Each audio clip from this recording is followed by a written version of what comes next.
नमस्कार साथियों, UGC net की एमसीक्यू सीरीज में आपका स्वागत है। आज से हमारी जो एमसीक्यू सीरीज है उसमें जो हिंदी उपन्यास हैं उसकी कक्षा को हम प्रारंभ करने वाले हैं। इससे पहले की कक्षाओं में हमने हिंदी कहानी, निबंध और जो नाटक है उसको समाप्त कर लिया है। उसके पश्चात हम जो फोर्थ यूनिट है वो हमारी उपन्यास उसको प्रारंभ करने जा रहे हैं। और इससे पहले की जो कक्षा एमसीक्यू सीरीज वाली हैं अगर आप लोगों ने नहीं देखी हैं तो जो सफलता आईएएस का यूट्यूब चैनल है उसमें यूजीसी नेट एमसीक्यू सीरीज के नाम से एक प्लेलिस्ट बनी हुई है। वहाँ पर जाके आप उन कक्षाओं को देख सकते हैं और उनको विजिट कर सकते हैं। तो हमारा जो आज का जो पहला प्रश्न है वो है सेठ बागीलाल है वो किसकी रचना है। तो जो सेठ बागीलाल है वो किसकी रचना है, फैक्चुअल क्वेश्चन है ये। तो जो सेठ बागीलाल है वो जो रचना है वो है अमृतलाल नागर की। सेठ बागीलाल है वो अमृतलाल नागर की एक प्रमुख रचना है। और अमृतलाल नागर है वो आधुनिक हिंदी कथा साहित्य में एक प्रमुख उपन्यास कर रहे हैं।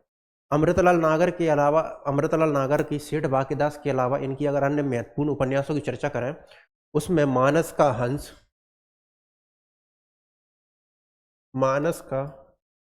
हंस, खंजन नयन और नाचियो बहुत गोपाल है वो प्रमुख इनके उपन्यास है। मानस का हंस, खंजन नयन और नाचियो बहुत गोपाल है वो उनके प्रमुख उपन्यास है।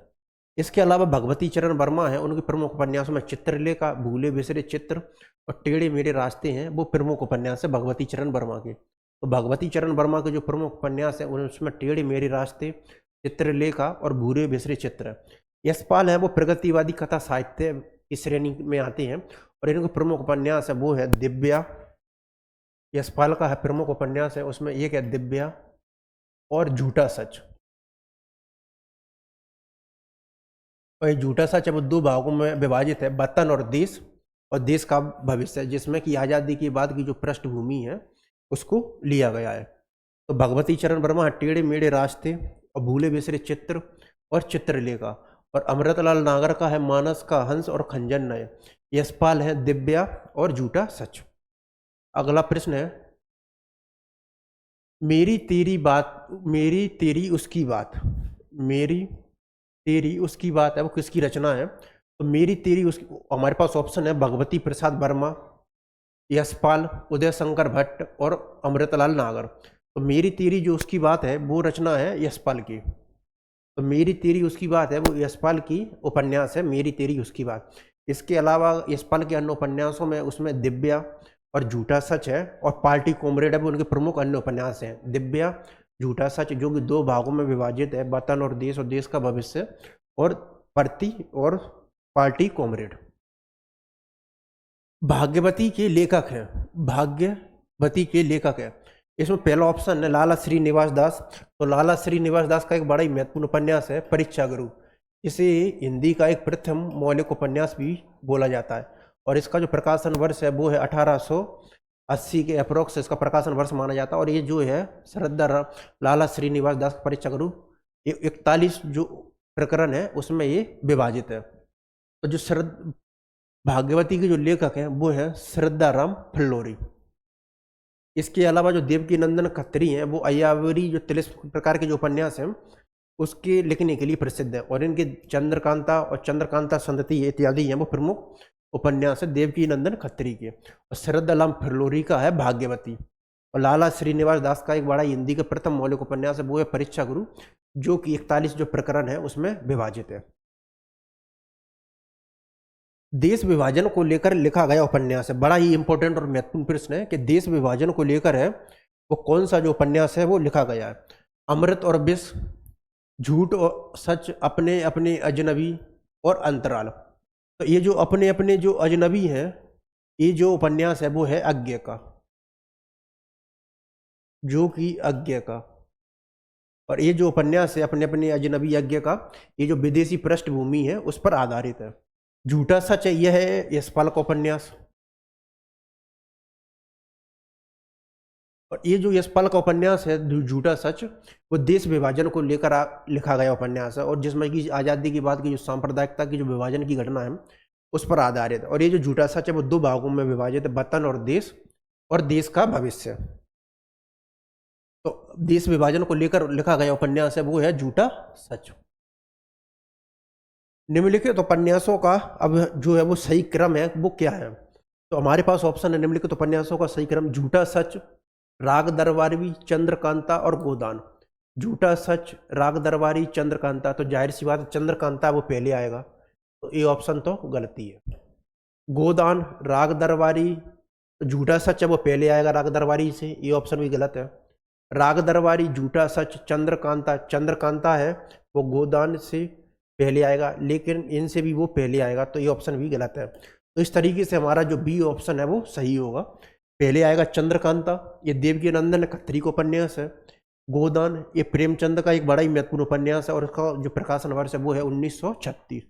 फिर झूठा सच ये यशपाल का है और राग दरबारी है वो है श्रीनिवास का। तो इस तरीके से वो श्री शुक्ल का है, वो है राग दरबारी, श्रीनिवास शुक्ल का। तो बी जो ऑप्शन है वो सही है। निम्नलिखित में से कौन सी जो रचना है वो उपन्यास नहीं है? अगर हम देखें तो रात का रिपोर्टर है वो एक उपन्यास की रचना है और ये निर्मल वर्मा का उपन्यास है रात का रिपोर्टर। फिर है विषाद मठ, ये रांगे राघव का उपन्यास है। तो जो विषाद मठ है वो है रांगे राघव का उपन्यास और रात का रिपोर्टर है वो है निर्मल वर्मा का। अजय की डायरी ये उपन्यास है डॉक्टर देवराज का।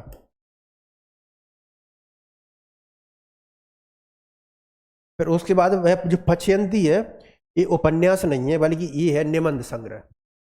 तो जो पचयंती है वो निबंध संग्रह है और एक किसका निबंध संग्रह है? ये है धर्मवीर भारती का। और जो धर्मवीर भारती है वो दूसरे सप्तक के हैं, वो एक महत्वपूर्ण कवि है।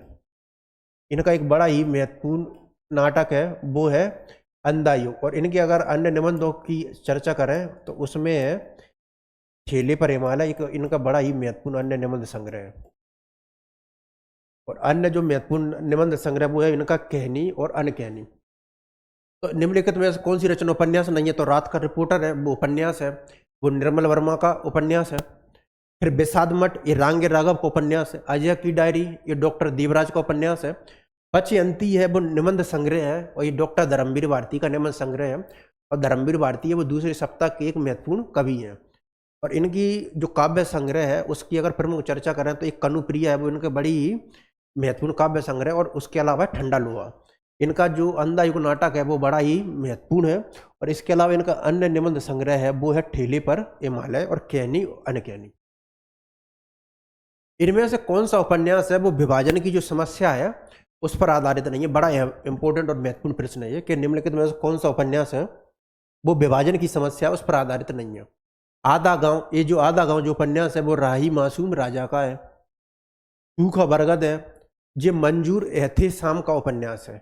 सूखा बरगद है वो मंजूर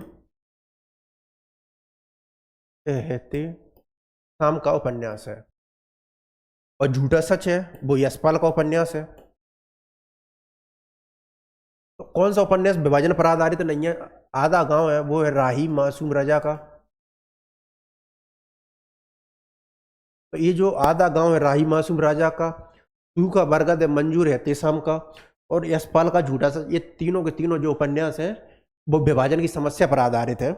लेकिन इसमें जो आखिरी कलाम है ये उपन्यास नहीं है बल्कि ये रचना है और एक काव्य कृति है वो है मलिक मोहम्मद जायसी की, जो कि भक्ति काल की सूफी जो प्रमेयन काव्य धारा है उसके प्रमुख कवि है। और जायसी की अगर अन्य रचनाओं की चर्चा करें उसमें आखिरी कलाम के अलावा उसमें अखरावट, तानावत और पद्मावत है वो इनकी महत्वपूर्ण रचना है वो है जायसी की। अगला प्रश्न है छायावाद का जो पतन है वो किसका ग्रंथ है? तो छायावाद का पतन है वो किसका ग्रंथ है? तो उसमें हमारे पास ऑप्शन है नामवर सिंह, विजय देव नारायण शाही, डॉक्टर देवराज और देवराज उपाध्याय। तो जो छायावाद का जो पतन है वो किसका ग्रंथ है? छायावाद का पतन है वो किसका ग्रंथ है? तो जो छायावाद का जो पतन जो ग्रंथ है वो है डॉक्टर देवराज का। नामवर सिंह है वो हिंदी के एक महत्वपूर्ण आलोचक और निबंधकार रहे हैं। इनकी अगर प्रमुख आलोचनात्मक पुस्तकों की चर्चा करें तो उसमें एक छायावाद है वो इनकी महत्वपूर्ण पुस्तक है। इसके अलावा कविता के नए प्रतिमान है वो इनकी दो महत्वपूर्ण आलोचनात्मक पुस्तक है।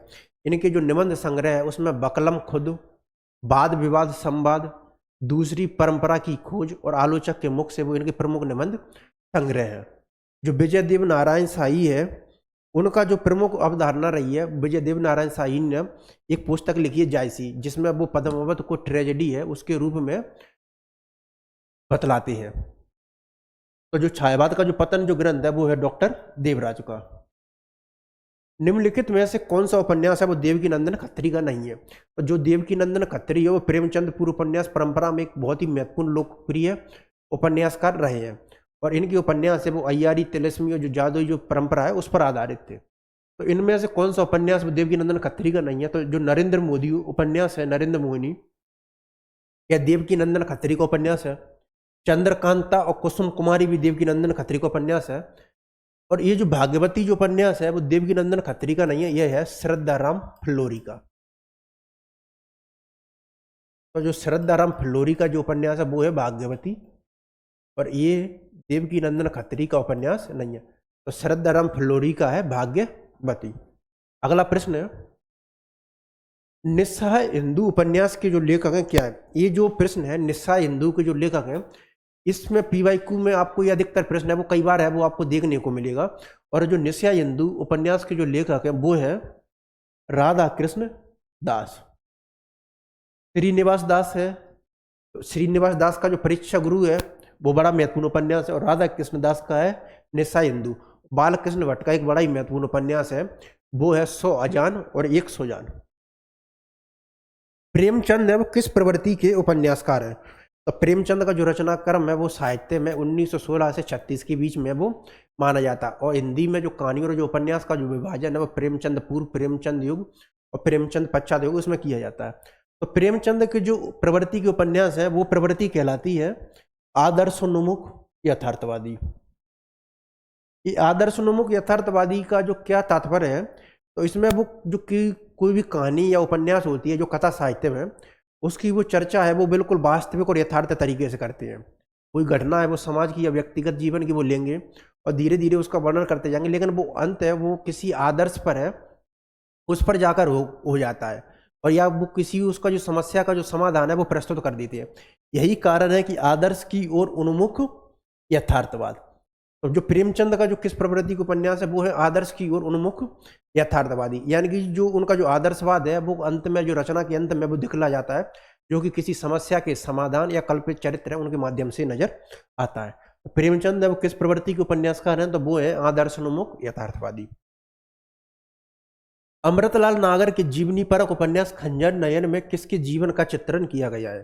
ये बड़ा ही महत्वपूर्ण उपन्यास है अमृतलाल नागर का, कि जो अमृतलाल नागर का जो उपन्यास है खंजर नयन में किसके जीवन का चित्रण किया गया है? तो उसमें ऑप्शन है सूरदास, तुलसीदास, रैदास और मीराबाई। तो जो खंजर नयन में है वो सूरदास के जीवन का वर्णन किया गया है, और तुलसीदास का जो उपन्यास में वर्णन किया गया वो है मानस का हंस। इसमें तुलसीदास के जीवन का जीवनी परक वर्णन किया गया, और इसका जो प्रकाशन वर्ष है वो है 1972। तो खंजर नयन में एक तरफ वो जो सूरदास के जो जीवन है उसका वर्णन करते हैं, और मानस का अंश में तुलसीदास के जीवन का वर्णन करते हैं। हिंदी उपन्यास किसकी राष्ट्रीय आकांक्षाओं की अभिव्यक्ति था? तो जो हिंदी उपन्यास है वो किसकी जो राष्ट्रीय आकांक्षाओं की जो है उसकी अभिव्यक्ति था? हमारे पास ऑप्शन है हिंदी भाषी जनता, हिंदी भाषी, अंग्रेजी पढ़ा लिखा वर्ग और मध्य वर्ग। तो जो हिंदी भाषी उपन्यास है वो किसकी राष्ट्रीय आकांक्षाओं की अभिव्यक्ति थी? तो वो थी हिंदी भाषी जनता की।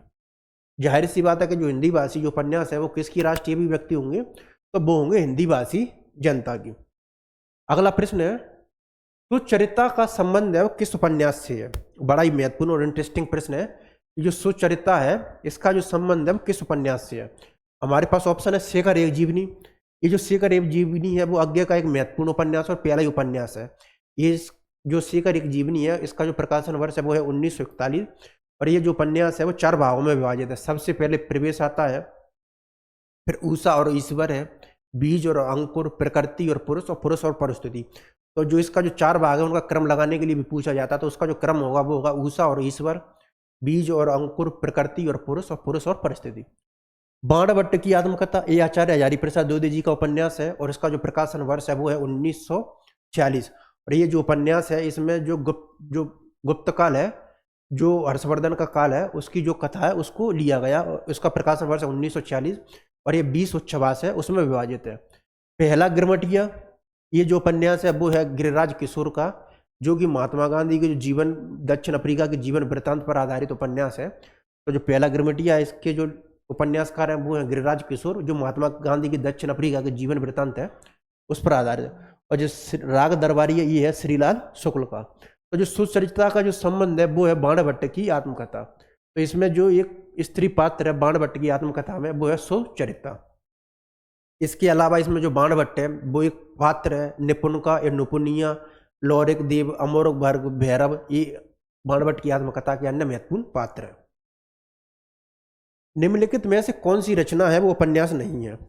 निम्नलिखित में से कौन सी रचना है वो उपन्यास नहीं है?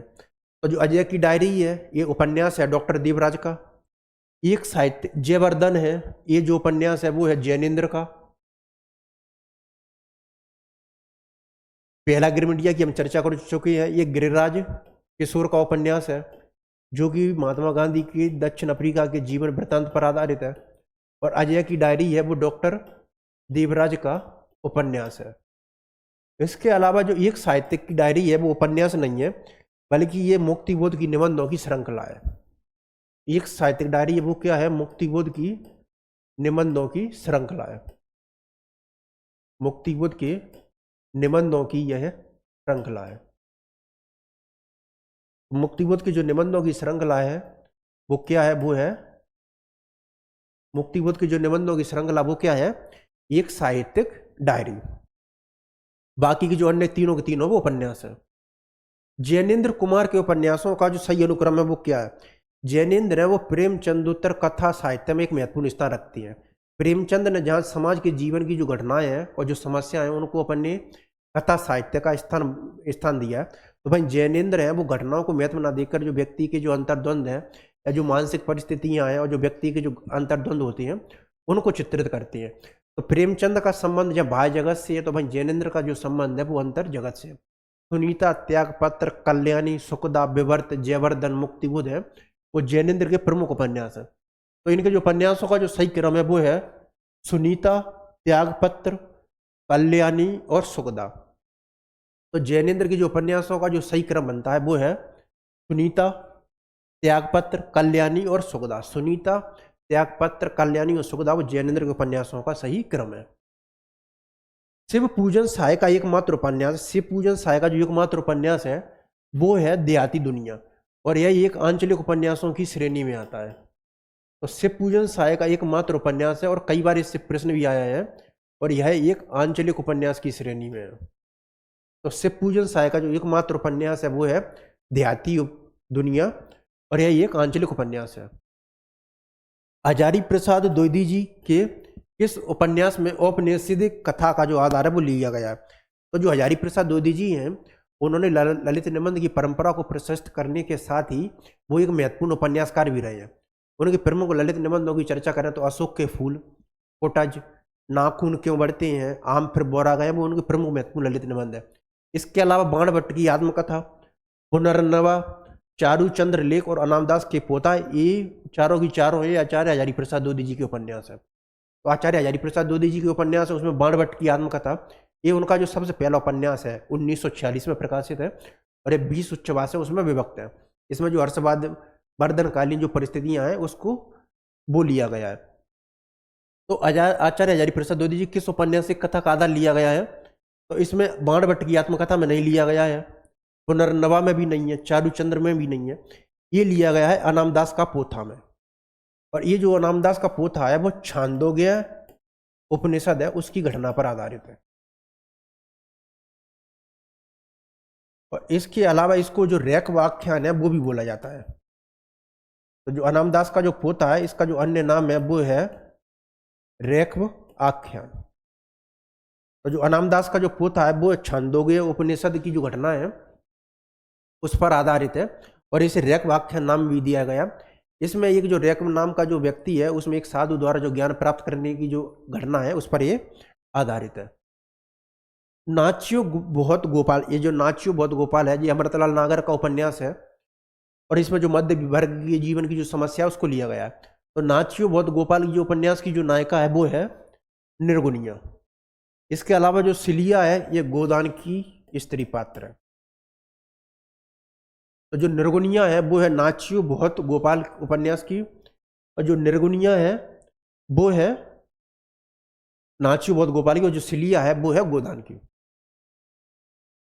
शेखर एक जीवनी है उपन्यास के पात्र। तो शेखर एक जीवनी है वो अज्ञे का एक महत्वपूर्ण जो मनोवैज्ञानिक उपन्यासकार की जो श्रेणी है उसमें आता है, और इसका जो प्रकाशन वर्ष है वो है 1941। और ये जो उपन्यास है वो 4 भागों में विभाजित है: उषा और ईश्वर, बीज और अंकुर, प्रकृति और पुरुष और परिस्थिति। तो शेखर एक जीवनी के उपन्यास के जो स्त्री पात्र है वो है शशि और सरस्वती। इसमें जो महत्वपूर्ण जो पुरुष पात्र है वो है शेखर, और इसमें जो स्त्री पात्र है वो है शशि और सरस्वती। और जो सेल्मा और जो ओके है वो अज्ञा की एक और महत्वपूर्ण उपन्यास है अपने अपने अजनबी, उनके पात्र हैं। तो जो सेल्मा और जो ओके हैं वो अपने अपने अजनबी जो अज्ञा का उपन्यास है उसके पात्र हैं, और जो शशि और जो सरस्वती है वो अज्ञा के उपन्यास शेखर एक जीवनी की स्त्री पात्र है। अज्ञा के उपन्यासों में एक तो शेखर एक जीवनी है, अपने अपने अजनबी और नदी के द्वीप है वो उनके महत्वपूर्ण उपन्यास है। तो शेखर शशि है, शेखर शशि और सरस्वती है वो है शेखर एक जीवनी के, और सेल्मा और ओके हैं वो है अपने अपने अजनबी के।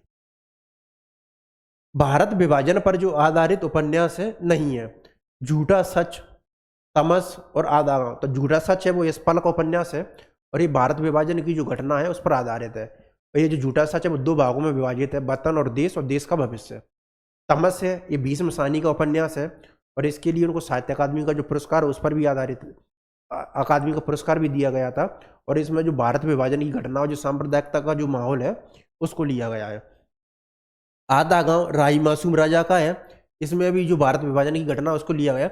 लेकिन जो सीधी सच्ची बातें हैं ये भगवती चरण वर्मा का उपन्यास है।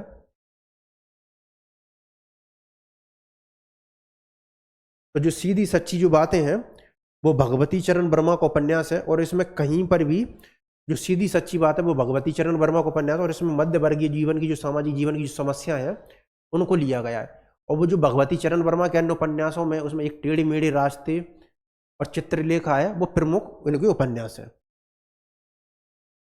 इनमें से कौन सी रचना है वो भीष्म साहनी की है? तो भीष्म साहनी की इसमें बुनी हुई रस्सी, कड़ियाँ, बहुत रात गए और कुछ और कविता है। तो भीष्म साहनी है वो एक प्रमुख कथाकार रहे हैं हिंदी में।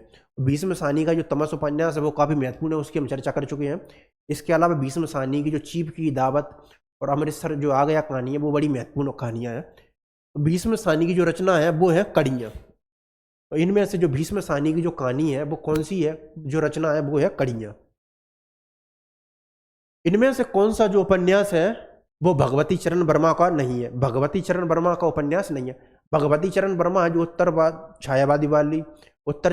छायावाद के बाद है जो काव्य धारा, 2 काव्य धाराओं का विकास होता है। एक है राष्ट्रीय सांस्कृतिक काव्य धारा, एक है प्रेम और मस्ती का काव्य धारा। तो भगवती चरण वर्मा है वो राष्ट्रीय जो प्रेम और जो मस्ती का जो काव्य धारा है उसके प्रमुख कवि हैं। इनके जो प्रमुख काव्य संग्रह वो है मधुकर और प्रेम संगीत। लेकिन इसके अलावा भगवती चरण वर्मा है उन्होंने कई प्रकार की जो नाटक वो भी लिखे हैं। तो इनका पतन इनका उपन्यास है। चित्रलेखा इनका बड़ा ही महत्वपूर्ण उपन्यास है जो कि पाप पुण्य की अवधारणा पर आधारित है। टेढ़े मेढ़े रास्ते भी है। ना आने वाला कल ये भगवती चरण वर्मा का उपन्यास नहीं है, ये है मोहन राकेश का। तो जो ना आने वाला कल जो उपन्यास है वो भगवती चरण वर्मा का उपन्यास नहीं है, ये है मोहन राकेश का उपन्यास। लाल पसीना उपन्यास के लेखक हैं। लाल पसीना उपन्यास के लेखक हैं, हमारे पास ऑप्शंस हैं: रामदेव धुरंधर, अभिमन्यु अनंत, हेमराज सुंदर और अनंत गोपाल सेवड़े। तो लाल पसीना उपन्यास के लेखक रामदेव धुरंधर, अभिमन्यु अनंत, हेमराज सुंदर और अनंत गोपाल सेवड़े। तो जो लाल उपन्यास लेखक के जो उपन्यास के जो लेखक है वो है अभिमन्यु अनंत। और जो प्रवासी जो साहित्यकारों की जो श्रेणी है उसमें अभिमन्यु अनंत का एक महत्वपूर्ण उपन्यास, और ये मॉरिशस के। तो अभिमन्यु अनंत का उपन्यास है वो लाल पसीना और प्रवासी साहित्यकारों में आती है। मैयादास की माड़ी उपन्यास के लेखक हैं। मैयादास की माड़ी के जो उपन्यास के जो लेखक हैं वो हैं भीष्म साहनी। तो जो मैयादास की माड़ी जो उपन्यास के जो लेखक हैं वो है भीष्म सानी। नूतन ब्रह्मचारी उपन्यास की रचनाकार है। ये नूतन ब्रह्मचारी है वो एक हिंदी का एक बड़ा ही महत्वपूर्ण उपन्यास है और इससे अधिक बार है वो आपको प्रश्न भी देखने को मिलेंगे। तो नूतन ब्रह्मचारी जो उपन्यास के जो लेखक हैं वो है बालकृष्ण भट्ट। और बालकृष्ण भट्ट का एक और बड़ा महत्वपूर्ण उपन्यास है वो है 100 अजान एक सुजान। तो बालकृष्ण भट्ट का नूतन ब्रह्मचारी के अलावा एक है 100 अजान और एक सुजान है, वो इनका बड़ा ही महत्वपूर्ण उपन्यास है। कालीचरण है वो किस उपन्यास का पात्र है? जो कालीचरण है वो फणीश्वरनाथ रेणु का एक बड़ा ही महत्वपूर्ण उपन्यास है, वो है मेला आंचल। इसका एक महत्वपूर्ण पात्र और मेला आंचल का जो प्रकाशन वर्ष है वो है 1954 और ये एक आंचलिक उपन्यासकार है, आंचलिक उपन्यास है उसकी श्रेणी में आता है।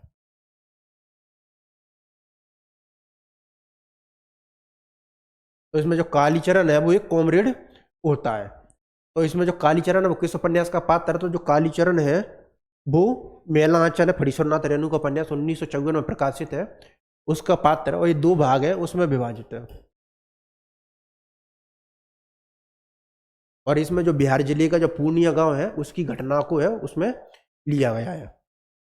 इसके अलावा जो प्रति परिकथा यशपाल प्रति परिकथा है झूठा सच है वो यशपाल का उपन्यास है। गोदान प्रेमचंद का उपन्यास है।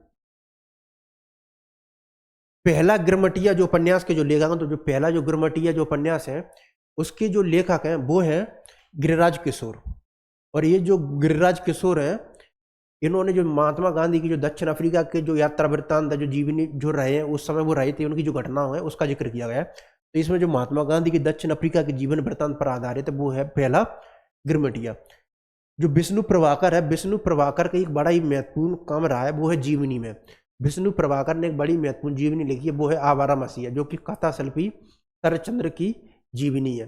और ये जीवनी है वो 3 भागों में विभाजित है, दिशाहारा, दिशा की खोज और देशांत। श्रीलाल शुक्ल का एक बड़ा ही महत्वपूर्ण उपन्यास है वो है राग दरबारी। अभिमन्यु अनंत इसकी हमने चर्चा कर ली है और ये प्रवासी साहित्यकार है और मॉरिशस से संबंध रखते हैं। इनमें से कौन सा जो उपन्यास है वो भीष्म सानी द्वारा रचित नहीं है? झड़ोके, कड़ियाँ, बसंती और पीढ़ियाँ। तो इनमें से जो कौन सा जो उपन्यास है वो भीष्म सानी है उनके द्वारा रचित नहीं है। तो इसमें जो भीष्म सानी द्वारा जो रचित उपन्यास नहीं है, इनमें से कौन सा उपन्यास वो भीष्म सानी द्वारा रचित नहीं है? झड़ोके, कड़ियाँ, बसंती। तो इसमें झड़ोके वो भीष्म सानी द्वारा जो रचित उपन्यास है वो है, कड़ियाँ भी हैं, बसंती भी है। इसमें जो पीढ़ियाँ हैं वो भीष्म सानी द्वारा रचित नहीं है, बल्कि जो पीढ़ियाँ जो उपन्यास है वो अमृतलाल नागर का उपन्यास।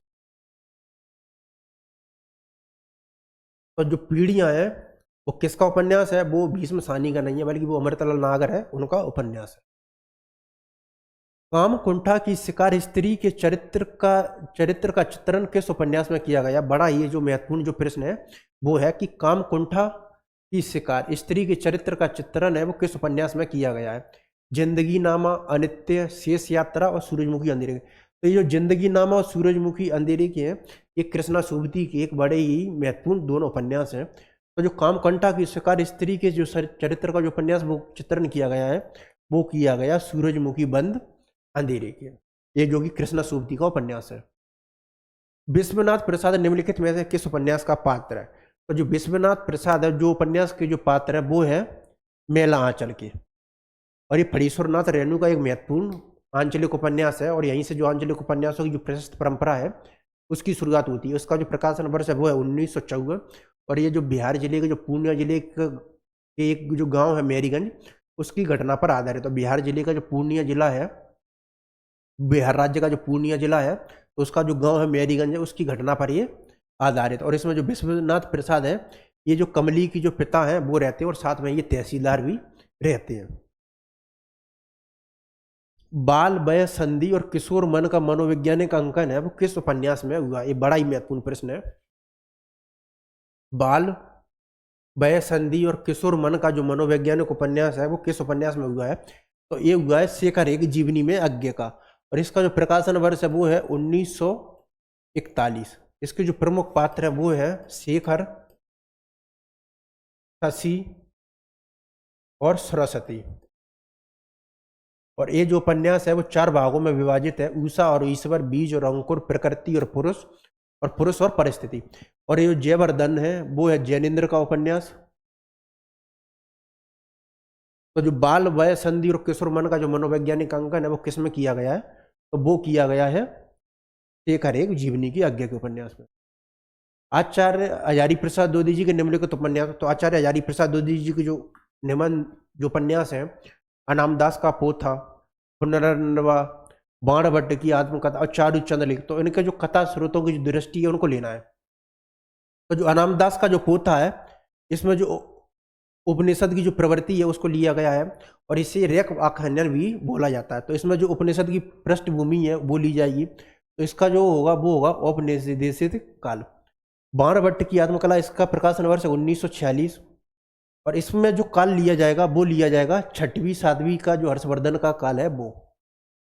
तो ए का सेकंड हमारे पास, और बी का पुनर्वा है वो है 4वीं शताब्दी है उसका काल है, और फिर सी का फर्स्ट 6वीं 7वीं शताब्दी, और अंत में आता है डी का थर्ड चारू चंद्रलेख है वो है 12वीं, और जो 13वीं शताब्दी का जो काल है वो है। तो जी आंसर है वो हमारा सही। अनामदास का पोथा है उसमें जो औपनिषदिक जो काल है वो लिया गया है। बाण भट्ट की आत्मकथा में 6वीं और 7वीं शताब्दी का काल, पुनर्नवा में 4वीं शताब्दी का काल, और चारू चंद्र लेख में वो है 12वीं और 13वीं शताब्दी। अगला प्रश्न है, एक कथन है और उसमें देखना है कि ये कौन से उपन्यास है, उसका कथन है।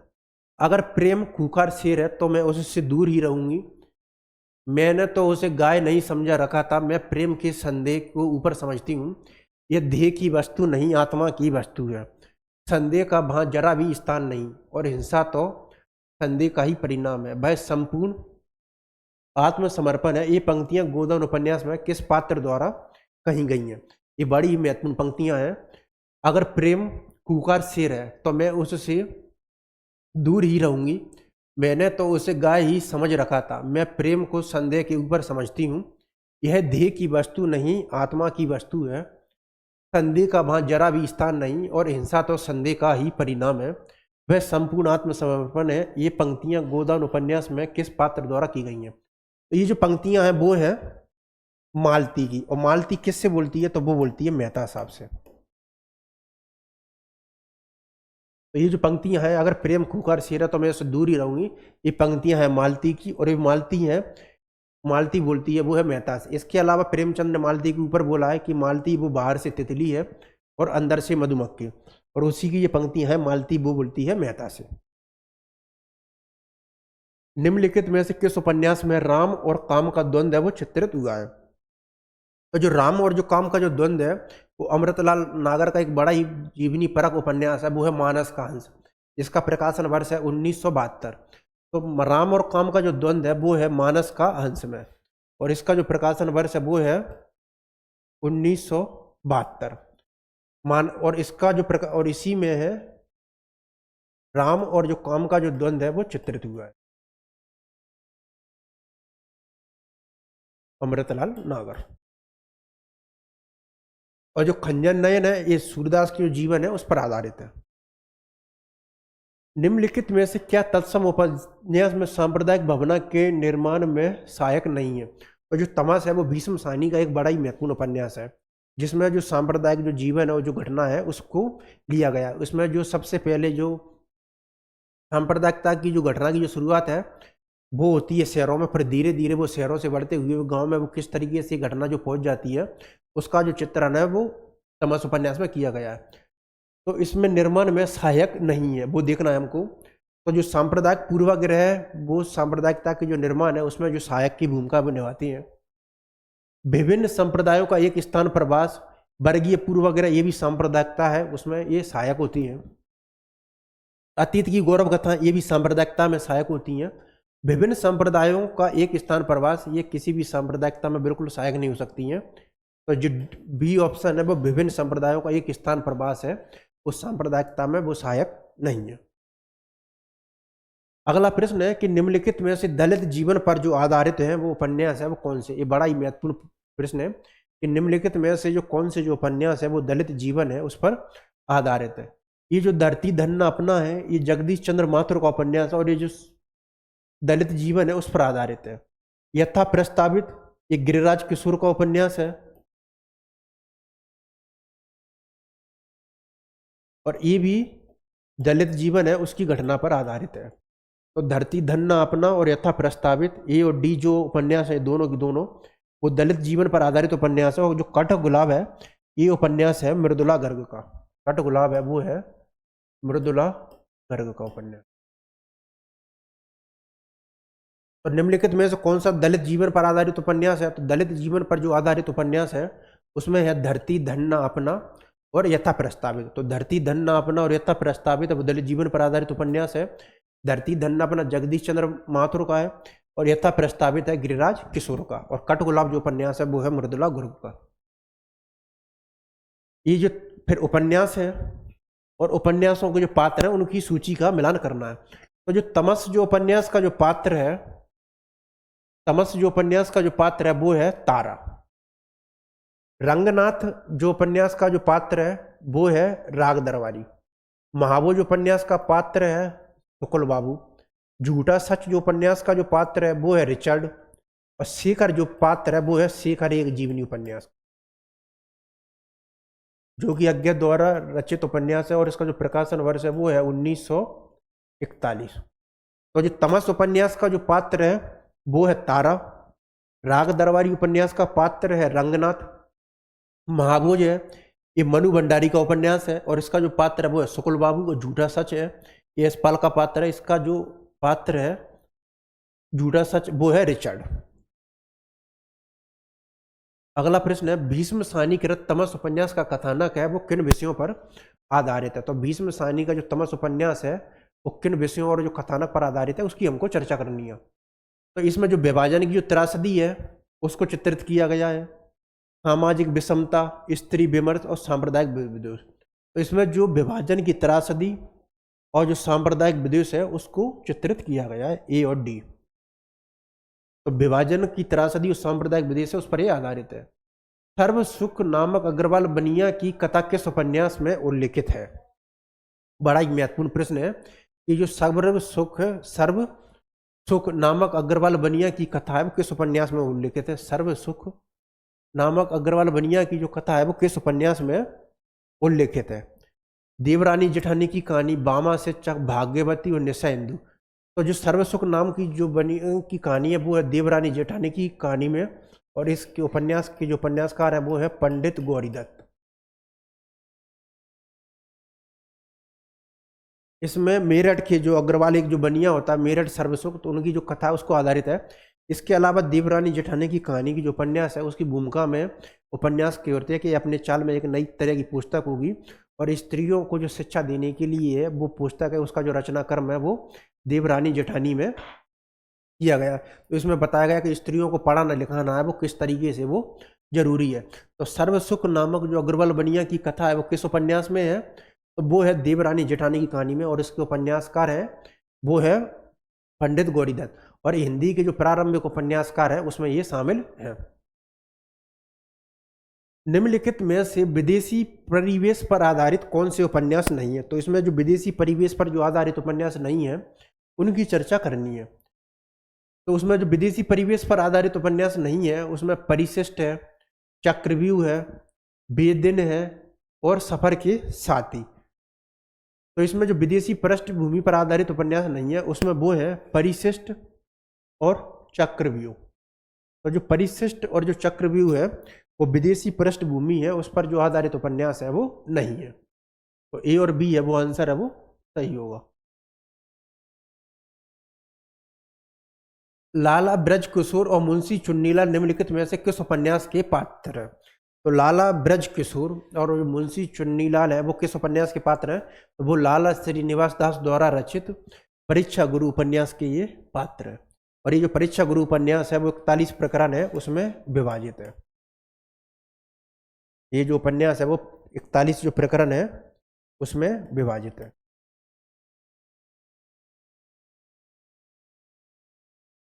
तो लाला ब्रज किशोर और जो मुंशी चुन्नीलाल है वो किस उपन्यास के पात्र हैं? वो है लाला श्रीनिवास दास द्वारा रचित परीक्षा गुरु उपन्यास के और उसका और ये जो उपन्यास है वो 41 जो है उसमें रचित है। नूतन ब्रह्मचारी है, ये उपन्यास है बालकृष्ण भट्ट का। और शरदराम फ्लोरी का उपन्यास है भाग्यवती। और राधा कृष्णदास का है रहस्य कथा।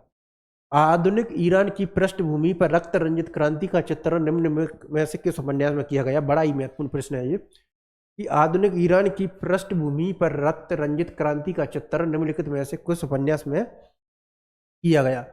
दूसरी तरफ लाल पसीना, सात नदियां, एक समुद्र और बेदिल। तो इसके हमारे पास प्रश्न है कि आधुनिक ईरान की पृष्ठभूमि पर रक्त रंजित क्रांति का चित्रण निम्नलिखित में से किस उपन्यास में किया गया? दूसरी तरफ, लाल पसीना, सात नदियां, एक समुद्र और बेदिन। तो इसका जो आंसर है वो है सात नदियां एक समुद्र। और ये जो उपन्यास की जो उपन्यासकार है वो है नासिरा शर्मा।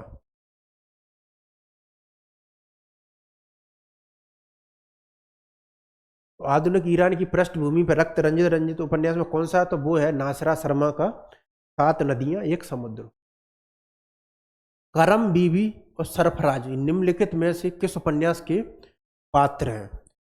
तो जिंदगी नामा, सूरजमुखी, अंधेरे की और डार से बिछड़ी, ये जो तीनों के तीनों जो उपन्यास है वो है कृष्णा सूक्ति के। डार से बिछड़ी, सूरजमुखी अंधेरे के और डार से बिछड़ी। और जो कृष्णा सूक्ति है हिंदी में जो नई कहानी आंदोलन है उसकी जो महिला त्रयी है उसमें शामिल है। नई कहानी आंदोलन का जो प्रारंभ है वो 1950 का जो दशक है उससे माना जाता है। और उसमें तीन जो महिला त्रयी हैं वो मानी जाती हैं। उसमें कृष्णा सूक्ति, मनु भंडारी और जो उषा प्रियबंदा है वो शामिल है। तो जो कर्म, ये तीनों उनके उपन्यास हैं, जिंदगी नामा, सूरजमुखी अंधेरे की और डार से बिछड़ी। तो इसमें जो करम बीबी और सरफराज है वो किस उपन्यास के पात्र हैं? वो है जिंदगी नामा उपन्यास के पात्र। अगला प्रश्न है, मानस का जो हंस उपन्यास के पात्र नहीं है। तो मानस का हंस है वो अमृतलाल नागर का एक महत्वपूर्ण उपन्यास है जो कि महाकवि तुलसीदास के जो जीवन वृत्तांत है उस पर आधारित है। और एक जीवनी परक उपन्यास है। इसका जो प्रकाशन वर्ष है वो है 1972। और इसमें जो राम और काम का जो द्वंद्व है उसको चित्रित किया गया है। तो मानस का हंस जो उपन्यास के पात्र नहीं है, तो इसमें बेहनी माधव और पंडित गंगाराम, ये दोनों की दोनों है वो मानस का हंस जो उपन्यास है उसके पात्र है। गंगेश्वर और मंगलू, ये भी मानस का हंस उपन्यास के पात्र है। नंददास और शिवचरण वेद, ये भी मानव के हंस उपन्यास के पात्र हैं। इसमें जो वीरपाल सिंह और जो जानवी है वो मानस का हंस जो उपन्यास है उसके पात्र नहीं है। तो इसमें जो वीरपाल सिंह और जो जानवी है वो मानस का हंस उपन्यास के पात्र नहीं है।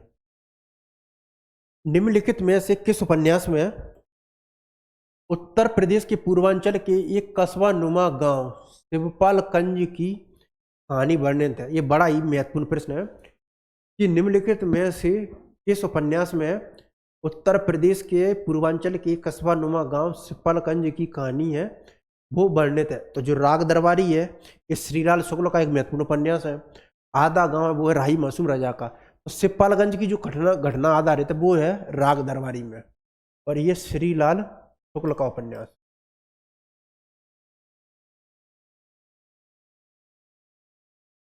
तो इसमें जो शिवपालगंज की जो गांव है उसकी कथा है उसको लिया गया है। और ये श्रीलाल शुक्ल का एक बड़ा ही महत्वपूर्ण उपन्यास, इसके लिए उनको साहित्य अकादमी पुरस्कार है उससे भी सम्मानित किया गया था। इसमें आज़ादी के बाद की जो भारत की जो राजनीतिक विद्रुपता और शिक्षा की बदहाल व्यवस्था और जो राजनीतिक विषमता है और गांव में किस प्रकार जो सामाजिक विषमता है उसका बड़ा ही हास्य व्यंग कथा के माध्यम से जो चित्रण है वो श्रीलाल शुक्ल ने राग दरबारी में किया है। और आज़ादी के बाद की जो हमारी जो आशाएं और आकांक्षाएं हैं वो किस प्रकार धूमिल हो गई हैं उसका बड़ा ही मार्मिक चित्रण है वो हास्य व्यंग्य के माध्यम से वो श्रीलाल शुक्ल के जो राग दरबारी उसमें किया गया। और यहाँ पर जो राग दरबारी का जो अर्थ है वो उनकी बैठक है उनसे है, रायदास साहब की। अगला प्रश्न है, सांप्रदायिक विदेश और विभाजन की त्रासदी पर जो आधारित है वो उपन्यास है। तो जो सांप्रदायिक विदेश और विभाजन की त्रासदी, तो जो आवारा मसीहा है ये तो जीवनी है, इसका सांप्रदायिक विदेश से कहीं पर भी संबंध नहीं है। तो आवारा मसीहा है वो विष्णु प्रभाकर द्वारा रचित जीवनी है। और एक किसकी जीवनी है? वो है कथा शिल्पी शरत चंद्र की। ये कथा शिल्पी जो शरत चंद्र है उनकी जीवनी है। और ये जीवनी है वो 3 भागों में विभाजित है। दिशाहारा, दिशा की खोज और देशांत।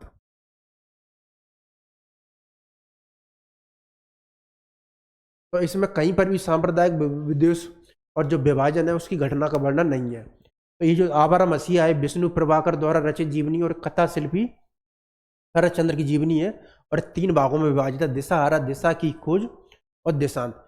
और जो महाभोज है वो मनु भंडारी द्वारा रचित उपन्यास है। महाभोज है वो मनु भंडारी द्वारा रचित उपन्यास है। जो महाभोज है वो मनु भंडारी द्वारा रचित उपन्यास है।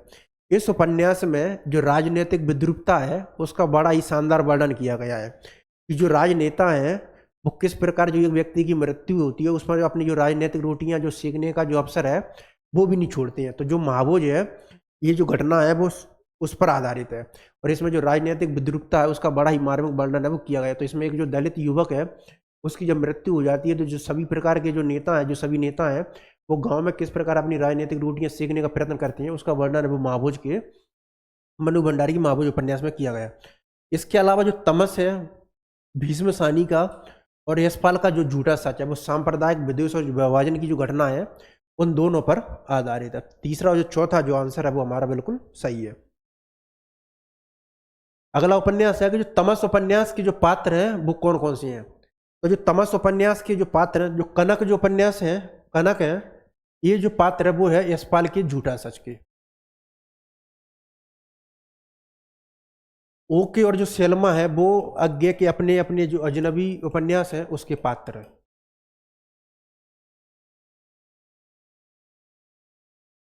तो जो कनक जो पात्र है वो कनक है जो कनक और जो तारा जो उपन्यास जो पात्र है वो है यशपाल के झूठा सच।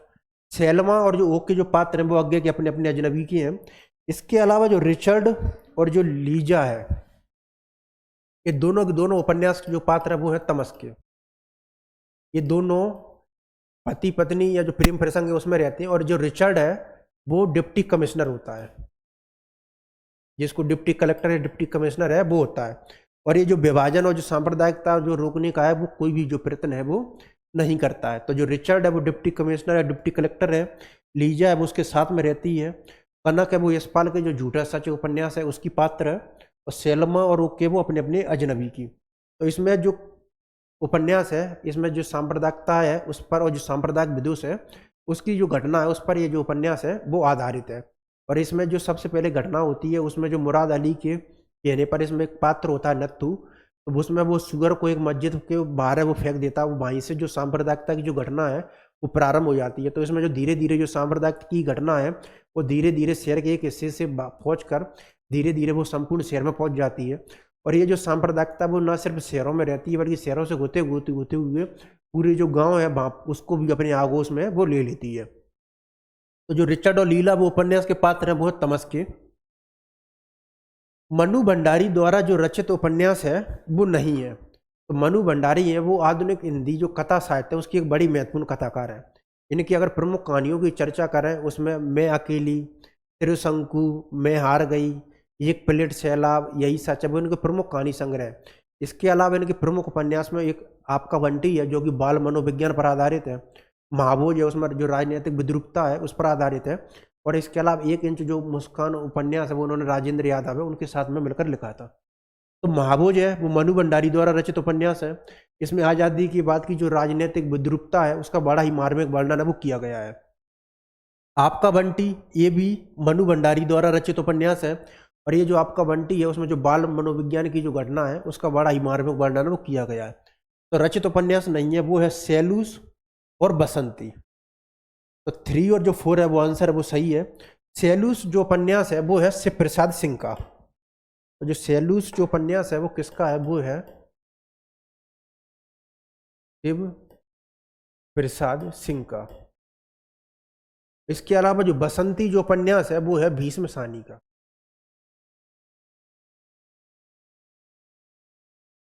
तो मनु भंडारी द्वारा रचित उपन्यास है वो है आपका बंटी और महाभोज। और 1 इंच मुस्कान है वो उन्होंने राजेंद्र यादव के साथ मिलकर लिखा था।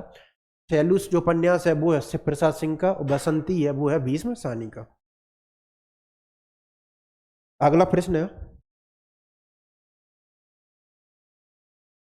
निम्नलिखित वर्ण विषयों को उनसे संबंध जो उपन्यास है उनके साथ में हमको सम्मिलित करना। तो निम्नलिखित जो उपन्यास है उनको सम्मिलित करना है। उच्च मध्य वर्गीय वृद्ध व्यक्तियों की जीवन स्थितियों का वर्णन। उच्च मध्य वर्गीय वृद्ध व्यक्तियों की जीवन स्थितियों का जो चित्र, तो उच्च मध्य वर्गीय वृद्ध व्यक्तियों की जो जीवन स्थिति का जो चित्रण है वो किया गया है समय सरगम में। और ये समय सरगम है वो किसका उपन्यास है? वो है कृष्णा सुबुद्धि का।